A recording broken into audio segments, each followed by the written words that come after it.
Brad Williams, XL Prime. What's the warranty expiration date? Let's take a look here. We have a purchase date, a warranty expiration, and then the results.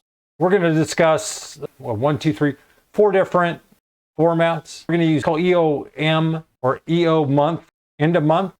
The end of month returns the last day of the month, end months away from date. Date returns the end month's date. Okay, you can use a variety of formulas to determine a future expiration date. Here's the formula. We just have a bunch of different examples here. We're going to go through those. Talking points, dates are serial numbers. Well, I think I've emphasized that enough.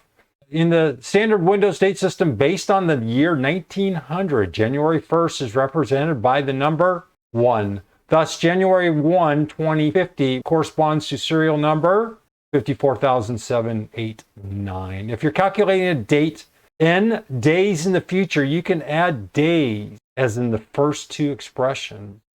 If you wish to count by months, use the EDATE. If you require an expiration date at the end of the month, use end of month. Some nifty, I don't know if that's the right word, the many tools within Excel, end of month. We're going to use that a lot. EDATE, and then your B5 plus 30.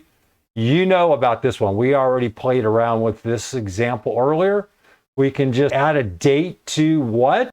To the purchase date, B5. If you want 90 days, the expiration in 90 days, would you just add 90? End of month.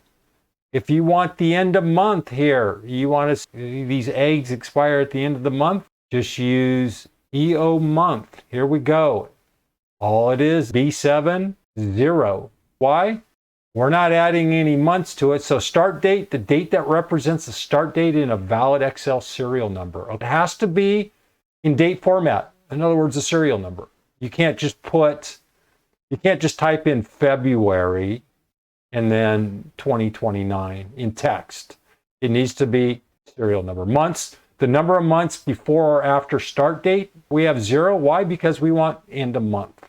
Next month, we use the EDATE function. I jumped ahead here. EDATE start date, and that would be March 2nd, and then months forward or backwards. Here we add 1. You're going to see March 2nd. It better be April 2nd. It has to match exactly. In other words, 1 month from the date, not 31 days or 30 days. It needs to be the next month. It needs to match. E-month, again, if we want to look at the first of next month, this is how it works. End of month is going to give us what from March 29th? It's going to give us March 31st. If you need the first day of the next month, what do? From the end of the month, you just add 1.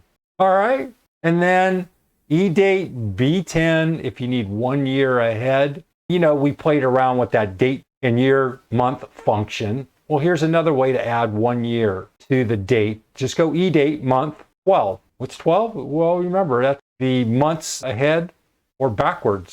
Brad Williams, XL Prime.